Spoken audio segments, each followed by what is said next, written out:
An all-female League of Legends team. I know. Kind of hard to believe. Or is it? Well, today's video we're going to be reacting to is called What Happened to All the Female League of Legends Team?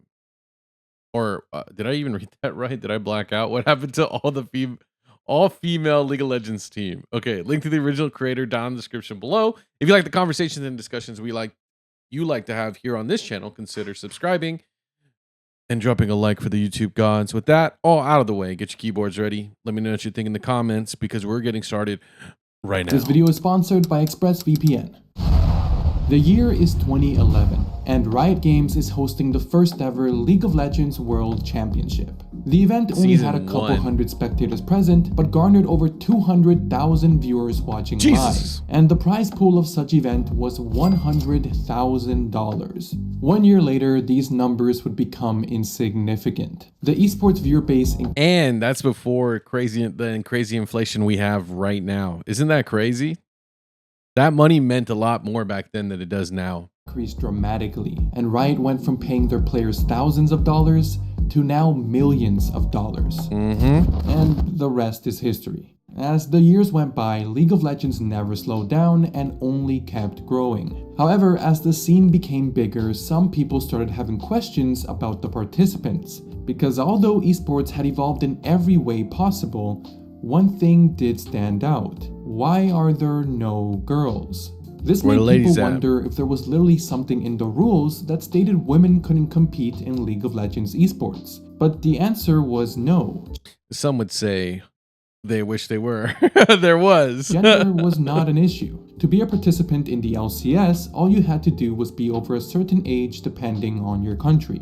Instead, the simple answer to why there are no females in professional League of Legends is simply that there are no female players at the level of the professional players. But we're gonna put a pin in this for now and come back to this topic later. Because the exclusion of women in esports actually ended up spawning teams that would entirely consist of women. The goal in a lot of these teams is to prove that girl gamers are just as good as the boys. This is their words, not mine. But how could they prove this when some of these teams would barely compete in anything as professional players? These teams aren't participating in any established leagues or tournaments. Instead, taking a look at a team like PandaCute, an all-female team from Hong Kong sponsored by Razer, they specifically only competed against other random female teams. At no point would these all-female teams be able to prove anything. But, okay, so I'm going to be, you're going to call me a simp or something, right? First of all, not every single fucking team that exists in the history of team sports of any game or anything needs to be a competitive team. You're probably saying, well, why is it a team then? Because sometimes you want to have a team or anything for the form of just pure entertainment.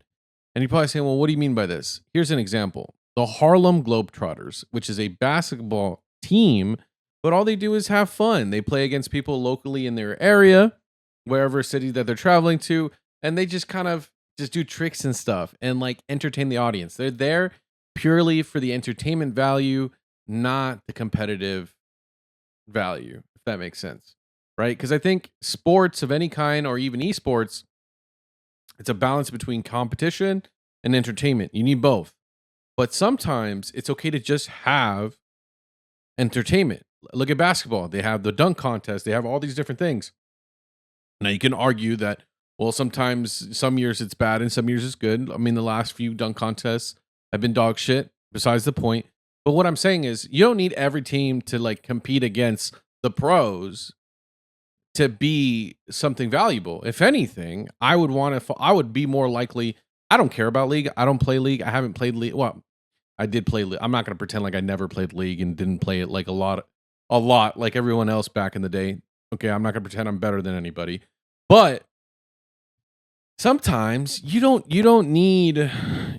like, if I'm subscribing to these people, I don't care about the fucking competition. I'm here to goon, okay? I'm here to have a crush and become parasocial, unironically.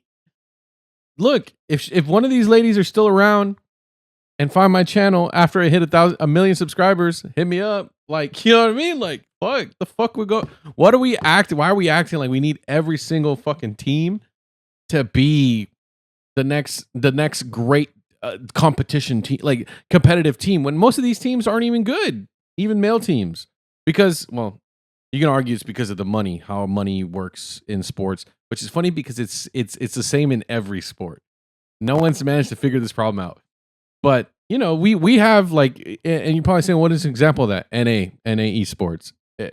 It's like North America may not put as much money as other countries, but they still put in a lot of money and still get no results. So, all right, let's just put that out there. But that's all I'm saying. It's not every single team needs to be competitive. Sometimes it's just there for pure entertainment value. All right? Because if any of these ladies want to hit me up, let me know. Male teams.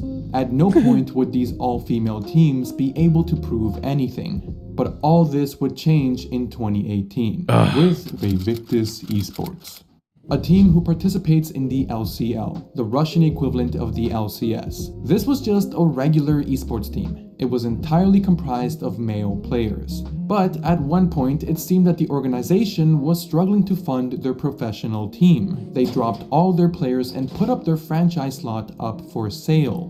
Going once? Going twice? No one bought it. This would force the org to still participate in the league, despite the fact that they already threw away all their players. So apparently the only logical solution was to create a brand new team consisting of female players. Which I feel bad for these women. I think they were doomed from the very beginning, because even if they were good, it's not going to take away the constant harassment that they would feel. And I'm not saying like this is like, he's a white knight. Like back then, it was a lot worse for women than it is nowadays. And it's only like, what, 2018? So it's definitely a huge difference. Whereas like now, it's not as bad, and people are more aware of how people like act online. And it's not every single dude that acts like this, obviously, but there's some really weirdos out there that really just ruin it for everybody. Now, regardless of how bizarre this situation was, this decision would create a dynamic which until now had never existed. For the first time ever, a team fully comprised of female players would be competing in a tournament officially organized by Riot Games. This meant that despite how unlikely it would be, there was actually a statistical chance that an all-female team could make it to Worlds, the highest level of competitive League of Legends. Spoiler, it obviously didn't happen. But in some alternate universe, Faker is crying because he lost to a player named Triggered. That's such a good name. The story of But also, like, I'll say this. Like, if this team... Whoa, weird. If this team just released this year, like right now, and it was for the sole purpose of being, like, entertaining, and like a reality TV show behind it and stuff like that. Like, again, take away the competitive aspect. This would be something I would watch, right? Like the dynamics of what they got to deal with of like a team who's not trying to be competitive, but still trying to compete. You know what I mean? Like, cause it I don't know. I just think I would want to be a fly on the wall and see what it's like. I just find it all ironic. Vaevictis plays out like a movie or a show that starts off by telling you how the story ends. You just don't know how they're gonna get there. And I say this because after participating in 2 splits of the LCL, they were officially removed from the tournament. So let's rewind and ask the big question. What happened? Let's begin on day 1, February 16, 2019, the inaugural match of the all-female Vaevictis Esports. So wait, but so this team that was thrown together last minute has to compete against teams that have been playing together for years? That's kind of fucked, regardless of it's male or female. They lost 12-1. Jesus. However, tomorrow they play again and will have another chance at proving themselves. Post-match thread. Vaevictis Esports vs Vegas Squadron. 31 minutes, 37 seconds. 52-2. I've seen people get a 14-day suspension for less. Me and the boys. Smurfing in iron. If I had this KDA in a ranked game, I would be banned. My girls almost had them. Draft was slightly off, but it's a good progress. Next time. For those who aren't entirely League of Legends savvy, a score of 52-2 is horrible. Yeah. With no exceptions. With a disastrous opening game, Vaevictis Gaming instantly became a meme within the League of Legends community. But again, like, just to be fair, these people are playing against, these girls are playing against teams that have been established much longer. So you could argue that if they threw, well, you could probably argue that if you threw a group of players that were all men, and maybe they could have performed much better. That's true. But I do want to say, like, regardless, a team put together last minute will always perform not as good as a team that's been competing together for much longer, which is not. At the end of the day, it still doesn't make the organization look good. If anything, it makes the organization look bad. The English-speaking world would generally have no reason to care about the Russian professional scene. Performances in Russia would barely ever get traction on the League of Legends subreddit. But there would be a thread created for each and every single match of Vaevictis Gaming. Now, of course, not all of these threads were that popular. After the first couple headlines, people got the message. There's a pro team in Russia consisting of all female players, and they suck. So over time, this became old news and people moved on. But I love her. Until 1 month after their infamous debut, they would make headlines again. This time because Vaevictis Esports broke a record. The record for the fastest defeat in the LCL. No, they didn't. Is there an actual... Can someone let me know in the comments if there's a real, true Guinness World Record for this? That's so fucked if that actually happened. Because that means somebody had to sign for it and be present and like do the whole process. Like, it's not something that they just do. Like, someone has to verify it. Like, oh my god, that's crazy. The record for the fastest defeat in the LCL. On March 3rd, 2019, Vaevictis Esports lost a game of professional League of Legends in 13 minutes. Jesus. To put that into perspective, an average game of League is about 30 minutes long. Additionally, in order to surrender, the game requires you to have played at least for 15 minutes. This event would unfortunately completely solidify Vaevictis Esports as a joke. Also, if you know anything about League of Legends, you know that the objective of the game at its core is to take down towers and destroy the enemy team's nexus. Well, despite this literally being the objective of the game, Vaevictis Gaming would go on to destroy their first ever tower in their 11th professional match. Jeez. To put their performance record further into perspective, I want to ask you if you follow any traditional sporting teams on social. I think this is where I'm gonna start saying I kind of been defending them, but I'm gonna start going the other way, okay? Because I want to be fair here. You know what? Let's see what he says about professional teams, and then I'm going to give my thoughts on this part. Because you can defend them to a certain extent, but I have a thought on when it starts to flip. Social media. Because basically every team's Twitter or Instagram will make some sort of neat graphic at the end of each match, announcing whether they won or lost. Oftentimes showcasing the best player of the night on a win, and then on the flip side leaving a "we'll get them next time" sort of feel on a post announcing a loss. And as of recently, esports teams have taken to this trend as well, and Vaevictis Gaming were no stranger. They ended up posting a total of 11 back-to-back graphics, all of which... This is exactly what I'm talking about. Next time, another loss. Did they win? Did they even win even once? And then, like, look at these. They don't even have that many likes. Like, these comments aren't even that... Like, you know what I mean? Like... They're getting flamed by people with no clout. And they're just having to do, like, that's even worse. You know what I mean? And they only have 1,000 likes. It's not even worth it at this point, man. But this is what I'm talking about. This is where I want to start being a little critical of the team here. If your team is dog shit, you don't be posting these, especially when you know you're not really getting that many likes, right?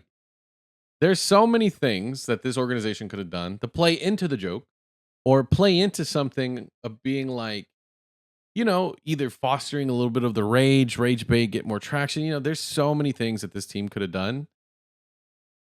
outside of the actual competition to improve their status. And this is where I want to like start critiquing them a lot more. Because the thing is, it's like, okay, so those first couple games, I understand, like, if you know from the very beginning that you're going to be playing against teams, they're going to fry you because they've been playing together for a lot longer, then you should be putting in more time and effort into competing. But if you know you can't beat them in the competition, you should try to beat them in the entertainment factor. You see what I'm saying? Like, it's kind of like, look at a team like, I don't know, basketball. Oh, let's do something like the Lakers. Even when the Lakers were garbage, people were still talking about them. Why? Because they're the Lakers. You know, they're like, oh, let's come up with some weird drama. Like, you know, come up with something to make your team relevant outside of competing, because that way you change the narrative. You change what people are focusing on. Make it more about the players than the actual organization, right? Create a narrative, a storyline. It's funny because like in WWE, people say, "Oh, storylines matter. Storylines matter."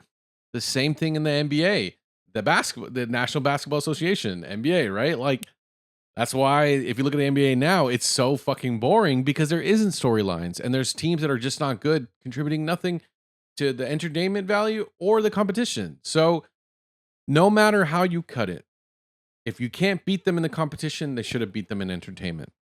Were announcing that they lost. It took 11 games in a row for whoever was running their Instagram account to decide that, okay, Yeah. this whole winning thing isn't gonna happen, is it? And it That's what I'm saying. Like, it shouldn't take you 11 of these posts to realize that. Because because then as soon as you stop, people notice that you stop. You know what I mean? really didn't. The team ended their competitive career on a historic 28-match lose streak. They actually also participated in a mid-season summer tournament. There they played 6 games and lost them all as well. So if you include those, they actually ended on a 34-match lose streak. And by the way, that's the magic number, 34. It took Riot Games in Russia 34 games to officially remove Vaevictis Gaming from competing in the LCL. Now, you might think that this was a complete disaster for the Vaevictis organization. And I don't know the company's logistics, but some would argue that the Vaevictis organization. Fun fact, Vaevictis in this video happens to be low quality. This is because Riot Russia deleted most of the original video. What does it say? And I don't know the company. Which Vaevictis participated in something Logistic. something competitive integrity. So they don't want to look bad in front of sponsors and shit. But I also think, you know what it is? I also think that they don't want to look like villains. You know what I mean? Because if I'm these female players, you can always claim, oh, I was sexist, blah blah blah blah blah, and then they're just like, oh, where's all the proof? You know? So that kind of seems a little fishy, regardless. But it's their right to do it. I mean, it's their league. But some would argue that it was actually a success. Sure, these girls embarrassed themselves at 34 different events, but if the company at all believes in any publicity being good publicity, then they succeeded. Because, believe it or not, this team actually acquired fans. Remember those Instagram posts I talked about earlier? I would have been While looking through them, I found a lot of encouraging comments coming from Vaevictis supporters. Now, of course, some of these dudes were straight simping, but others appeared to be just fans who wanted to support the underdogs. In this case, these fans were supporting a team who would always have almost no chance of winning. But there was still a little bit of a chance, and obtaining just one victory would make everything worth it. And I think this is why those people should never get into gambling. But I mean, this is what people don't understand. It's like, well, how can someone really like this team seriously? There's people, I wouldn't say like I fall into this camp a little bit, but not entirely. There is a lot of people who are just fans of the unexpected, of underdog stories. So they just root for the worst teams because they're like, man, if they actually win, that's so like it's exciting. You know what I mean? Because you go to these games or you watch these matches knowing that it's probably not going to work out, but you're excited because it just might happen, and you want to be there when it does. So it's kind of like winning the lottery over and over again if these bad teams win. So In any sport. So I don't to think that like, oh, there's these simps or like people like how can people be fans? There's fans like this in every sport. And I think it's sometimes exciting when the underdog actually gets to the highest level at the championship, and that's when everybody starts bandwagoning the underdog. But that's what I'm saying. Like sometimes, there's a huge love for underdog teams in every single sport, esport, hell, and even movies and entertainment. A lot. Of A lot course, of that never happened. And that's the end of Vaevictis Esports. Sorry, I got a little shy. Stop. Stop looking at me. Stop. I get shy, dude. Stop. Why is she waving at me? After Stop it. being removed from the LCL, the team is now participating in all-female tournaments instead. However, despite all They look so miserable. I feel bad for them. Look, teams now look. participating in all She looks so. She looks like she does not want to be here, and then this is probably the only person that's excited. So like, cause like get me out of here type face. That's crazy. female tournaments instead. However, despite all of this mess, I actually still think that the day when a female pro comes to League of Legends is actually coming soon. But it will most definitely not come in the form of an entire team built around female players, because that's a gimmick. Instead, there will one day be a female player who is at the level of the current professional skill level. And this isn't so crazy of an idea. Just a while back, a team in Brazil who participates in the Brazilian equivalent of the LCS actually signed their first ever female player. It's funny because like this video is a little bit old, but you're starting to see this happening like now in 2025. Now I don't know about League, but it's happening a lot in like shooter games and FPSs. So women, and this is why I think it's a combination of like how old gamers are like sexist and kind of mean, but also because like for a lot of women they never saw gaming as like a real hobby, but now that there's so many women and it's accepting, like I think women are feeling more that they can actually compete. Like you see in tournaments, in Fortnite tournaments, you see it in Apex. So I think it's only a matter of time. Like it's literally gonna be soon that there's either going to be a new game and there's going to be a female athlete that's just going to be one of the best in the world. It's just statistics. Now, you can argue and say, "Oh, it's going to be League because League it's just going to be League. It's got to be League that's going to have the greatest female, one of the best players in the league is going to be a female player." But I actually think it might be a different game, but I know that no matter what, there's going to be a player that's going to come and change everything. It's like this in any sport, but I would actually be. What I'm saying is, I would be really surprised if it was in League, like in a meaningful capacity in League. I think it's going to be more of like a different esport because you're seeing that a little bit more in other esports than League. But I could be wrong. Who knows? Her name was Mayumi and she was a challenger support main. I could talk at length about that situation, but for the most part, it was a quick glimpse of what could happen when the integration of female players is done correctly. And like I said, I believe that this scenario is coming very soon. Come back to this video when it happens. Man, it's going to be crazy when it does, right? Now, I don't know. So let me know in the comments. Do you think it's going to come to League of all esports? Or do you think I'm going to be right in the sense that maybe it's going to be an FPS? Now, that's not fair that I'm saying all FPSs, because then it's like, that's not fair. But I think it's going to be something like, I really thought it was going to be Overwatch when Overwatch League was really taking off, but I was like, no, it's not going to happen. Also, because the league itself was just not really fun to watch. And, well, okay, it was fun to watch for a little bit, but the game kind of got ruined. But I don't know. I think maybe we'll see a really good female esports athlete for like Marvel Rivals. I think that's because the esports for that game is just now really starting. But I think in about a year or two from now, you're going to start seeing, I think it's going to be Marvel Rivals. Now, call me a hater, to think that game, but I think it's going to be that one. Let me know in the comments down below, which game do you think will have the first real like MVP level caliber female esports athlete? Let me know in the comments. There is no wrong answer. Love you guys. Check out the next one. Bye-bye. This video is brought to you actually by viewers like you. Thank you so much for subscribing and being part of my journey and allowing me to be a part of yours. Let's create new memories this 2025 on our road to 1 million subscribers. And with all that jazz out of the way, I just want to say thank you so much. I love y'all and enjoy the video.